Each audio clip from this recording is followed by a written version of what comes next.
Okay, so I'm Malini Ramire, and I'm an editor at Monte Vista High School. Um, so, and here today we're interviewing Tim Richardson from the Washington Post. Do you want to introduce yourself? Yeah, Tim Richardson. I'm a digital editor at the Post, and I've been here for 3 years now. Okay, so what does it mean to be the web news guy of the Washington Post? Well, I'm not the web news guy. I'm one of many.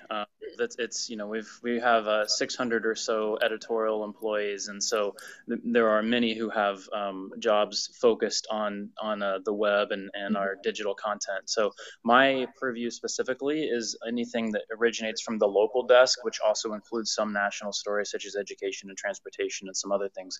Um, but really, it means that we're making sure we've got the latest news stories on our site, and that we have those stories optimized in a digital way for our digital audience. Anything from polls and related links and any other tools that we have, video and those sorts of things to make sure that we're telling the story in the best way possible for readers who are coming to us through a variety of digital platforms, and making sure that we're jumping on the right stories and anything that we think is going to have a strong appeal to a digital audience.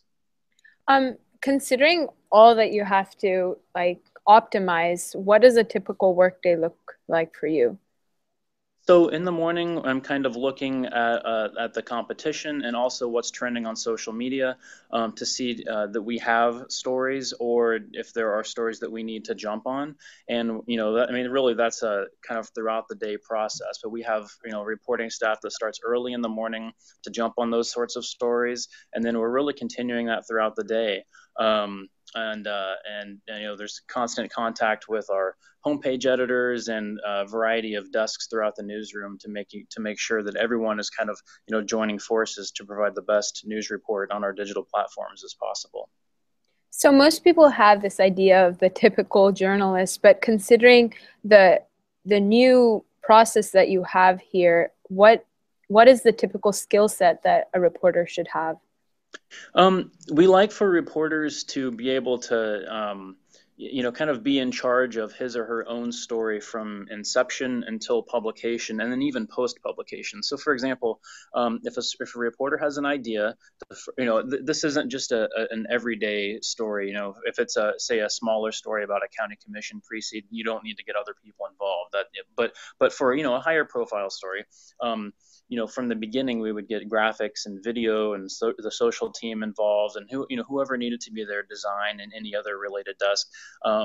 And then, that begins a long process. And then ultimately, the reporter should be responsible for his or her own story through that process, writing headlines that are appealing for, social media, selecting images that will be, that will look good on social media, make, hopefully something that if on Facebook that you'll want to share with your friends and those kinds of things.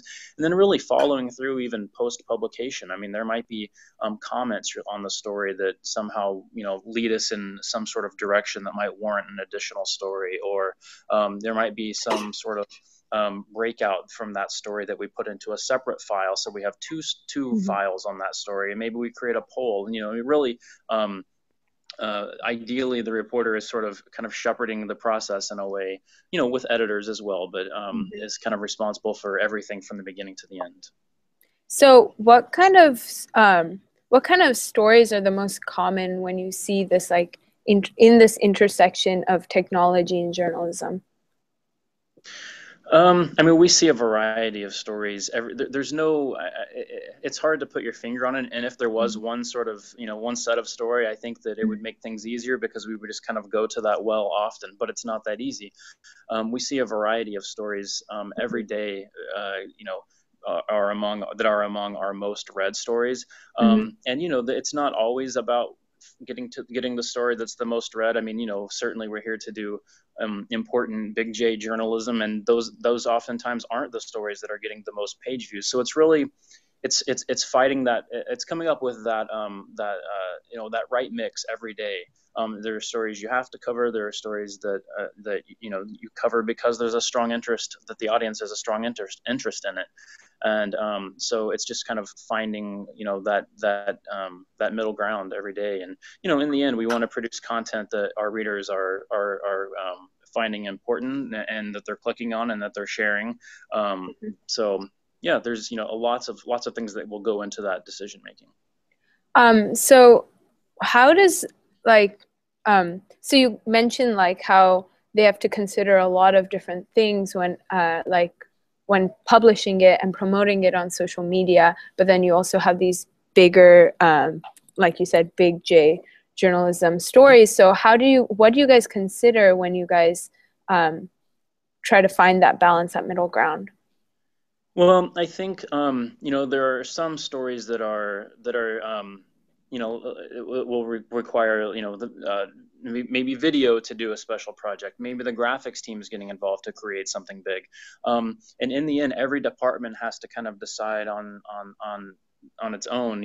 Is this something that is worth throwing many hours of work into? And for a big story, the answer is going to be yes most of the time. That said, there are other instances where a story that might take a reporter 30 minutes or an hour or less could be the most viewed story on the site for whatever reason because it has gone viral. And so, it's not always just chasing page views, but there's no doubt that page views and really we pay more attention to unique visitors here. Those are important metrics. And so, we are the Washington Post. We're going to continue to do those big stories, but then, mix in a little bit of fun at the same time. And it's really about having a combination of all, our audience is diverse, and we want to be able to, we're jumping on whatever is at the top of the news, but also just whatever people are interested in reading as well, and doing that in a responsible way that lives up to the Washington Post brand. So considering all this, for web news, what would you say are some of your rules of thumb? I know that's kind of a generic question, but yeah. As far as attracting an audience and Yeah, just like some commandments that you live by when it comes to this like medium. yeah, really depends on the story, and there are so many tools available, and it kind of depends on what that story, what that story lends itself to. But I think some of the key, really the key is going to be most of the time making sure that the story is optimized for social media. There used to be a lot of focus, and there really still is, on SEO. And while we pay some attention to that paradigm has certainly shifted to social media. If I were to look at our numbers right now on the Washington Post site, my guess is probably in the high single digits is coming to us from search, whereas probably 40% or so is coming from social. Facebook by far being the biggest player, and then sort of dark social, people sharing links through email and chat and various things second, and then Twitter as well. Mm-hmm. And then there are so many other social platforms that aren't quite as important as those, but that are out there as well. So I think making sure that you have that your story is optimized for social media, that you have a headline that's shareable, that you have an image that's attractive when you're scrolling through your Facebook newsfeed. I would say that is probably one of the most important things, and it's something that we pay a lot of attention to here as well.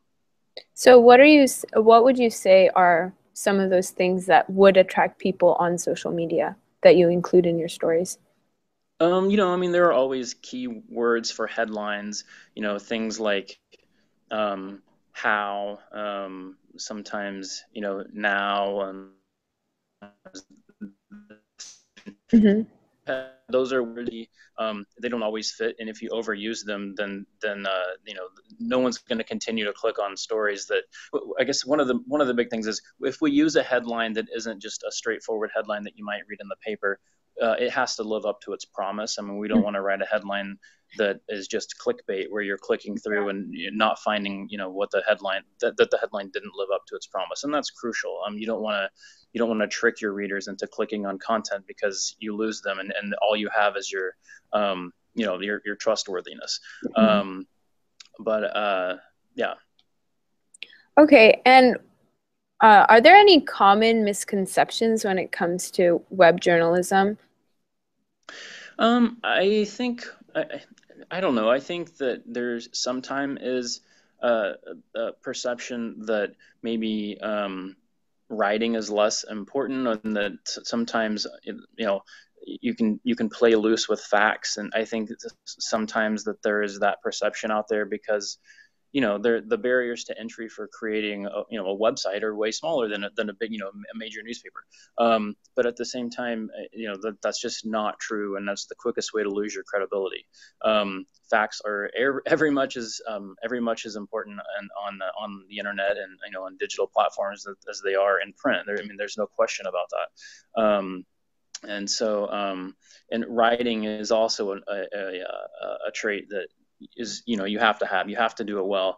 Writing for a digital platform is still writing, and it still is the way that you keep your audience. And there are certainly other tools to be able to tell that story, but in the end, you know writing words is still crucial. So I think those are probably two things that stand out. And when it comes to choosing whether a story merits writing or digital tools or both, what do you guys consider? Most of what we publish is going to have its foundation in text, and that's not to say there aren't very crucial graphic elements or video element, but in the end, it probably most of what we do produce will have at least some bit of text that will then have maybe those other elements incorporated in line within that text. So I think text is still going to be important, but there might be other, and that's not always the case. Our graphics team creates amazing graphics that will lead our site that have where there is no separate story that it goes with, and that's just kind of a one-off standalone. And we certainly do that throughout our video team does that as well. But the majority of what we're producing is going to have some sort of a text element with those other components embedded within it. So how do you plan to, like, for each story, how does the planning go to combine all the elements of a story? Well, we start out early, and we have hundreds of reporters, and they're all working on their own various things. And when there is a bigger project, it will take months to be able to pull all of those pieces together. So it's getting everybody involved early. We have a large social media team, we have a large video team, photo, graphics, and it's getting everybody in the same room from the start so everyone can kind of be brainstorming, not only as the entire group, but also within those smaller groups within, the various departments, and coming up with ideas that we can throw out to the room and brainstorm from there. So really, for any sort of bigger project, it's starting early, and it's letting all of the key players know what's coming, because the last thing you want is a surprise, or to say, hey, this project is publishing this week, and for somebody not to be ready. So it's all about planning for those big key stories. And so what do you think student journalists should focus on when they're like trying to optimize their skill set for this kind of journalism? I think a lot of it is just staying updated, making sure skills are sharpened, and that you're learning the latest skills. Journalists nowadays, and who are in high school and then going to college and then beyond and starting careers. Who knows I have no idea what the landscape of digital journalism is going to look like in 5 and 6 years. Except what I do know is that mobile will continue to be an even bigger player than it is now, and probably social will continue to be a huge player. A few years ago, it was homepage was important, and SEO was important. Those are still important, but we continue to see, as do most major newspapers, continue to see that a lesser percentage of our audience is coming to us from the homepage, and they're coming to us sideways, whether it's through links off of sites like Reddit to article pages, or whether it's through social media. So, while there are some uncertainties out there, the key is, I think, staying updated with the trends and what is going on, with an eye toward, what we do know, which is that mobile and social are going to be the key players for at least the next several years, I think. But of course, there are going to be many surprises, and there are going to be things that pop up that we have no idea what they are. And I think it's going to be important just to stay on top of that. So you kind of just mentioned this, but what is in the Washington Post future when it comes to web journalism? Like, what do you want to figure out? I think we want to continue to grow. We still need, there are lots of initiatives that we've done we've created several teams. We've created overnight teams. We've created general assignment teams to try to jump on big stories. And I think that it's going to be continuing to grow that audience and making sure that we are, as big a player as we can be. We're competing. We last month tied with the New York Times on audience. On our unique visitor number, and I think it's continuing to come up with those sort of elements that and ideas really to grow that audience as much as we possibly can. So can I cut you off 1 second? I need to leave and go to a different room. You said you could edit this out, right? Yeah, it should be fine. Okay. Yeah. Okay. Give me 1 second. Yeah, no problem. Sorry. That's the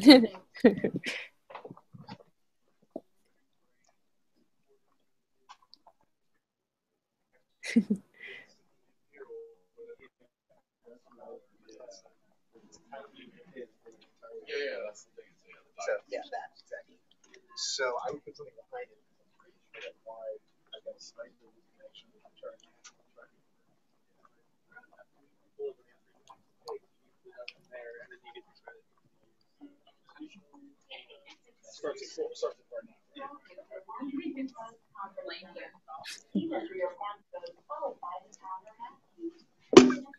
Sorry, I'm having to go up a different floor. Oh no, it's fine. I booked a conference room and somebody took it. Oh no. Yeah, it's fine. At least I'm looking at the inside of the Washington Post. Oh, sorry.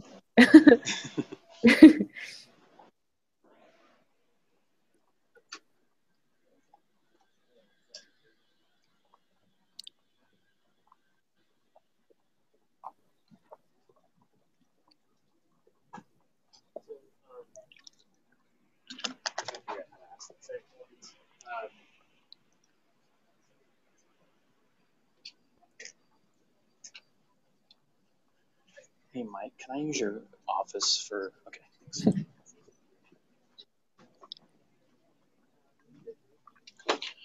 Okay. Yeah, it's fine.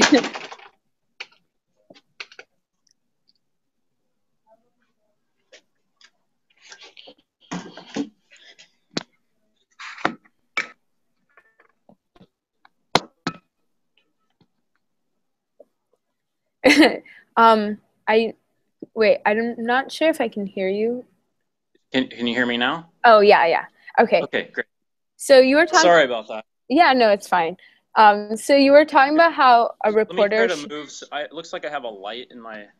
Yeah, in the background. Let me try to fix. Okay, is that better? Yeah. Okay, good. Okay, so you were talking about how a reporter or a student journalist should stay updated with trends and also make sure that they know what's new. So what are the best resources for them to know what's going on and what's being developed?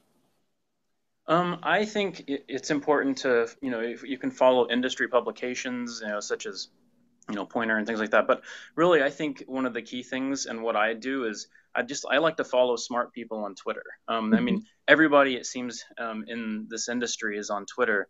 Yeah. Celebrities and journalists, it seems like are the key players for that platform, which is good because it's a great tool to be able to see what smart people within the industry are thinking about, are tweeting about, and kind of like where the direction of the industry is going. So, I mean, I think the key thing is, on Twitter, I love Twitter. I don't actually tweet a lot, but I do. Yeah. I'm on Twitter constantly, and I think that is a really great tool to just see, kind of what the journalism community is thinking at any given time. So I think you kind of touched on this, but what would you say a typical reporter does on a daily basis? It really depends. I mean, because we have some reporters who are great at, the Sunday A1 story. We have other reporters who are great at jumping on breaking news. It really just depends. But I mean, in the end, most reporters have a beat, and they're talking with sources on that beat and trying to develop stories that originate from that beat. I mean, it really fluctuates a lot, but in the end, a reporter's got a beat that he or she is covering, and it's trying to stay on top of what is going on. And of course, you never want to get scooped, you never want to get beaten by a competitor, and it's telling that story through not only text in the newspaper, but also telling the story online, tweeting it, probably being in touch with our social team about, in case it's something we want to put on our Facebook page, being in touch with our homepage team to see if it's something we want to display there. I think those are some of the key things. Okay, and I guess what would you say is your biggest goal as the web news guy or a web news guy at the Washington Post? My biggest goal? Yeah, when it comes to producing these stories. Yeah, I think it's that I want to make sure from my end that we are optimizing our stories as best as possible to tell those stories for a digital audience. I mean, people are coming to us, through desktop, through mobile web, through a variety of new tools that we've created, and apps, and they're coming to us from Facebook and Twitter and all over the place. There are so many ways to read Washington Post content, and so those stories that do fall under kind of under my purview, I guess, I want to make sure that readers are finding them, and that there aren't that they're really optimized for that specific platform. If it makes sense to have a video, then hopefully we have it. We have all of those different elements to be able to tell a story in the most effective way possible, in a variety of digital platforms. Okay. I think that's all. Go ahead. And I was going to say, I think another key part of it as well is making sure that reporters know the tools that they have available. I'm only one guy, and the people who are focused on digital, our digital presentation here, that number is small compared to the entire number of reporters that we have. So really, it's not just me going through in the end and making sure that we have these elements. It's making sure reporters know from the start that they have options and that there are things that they can be doing. And so everyone is kind of brainstorming, reporters and editors, throughout this entire process.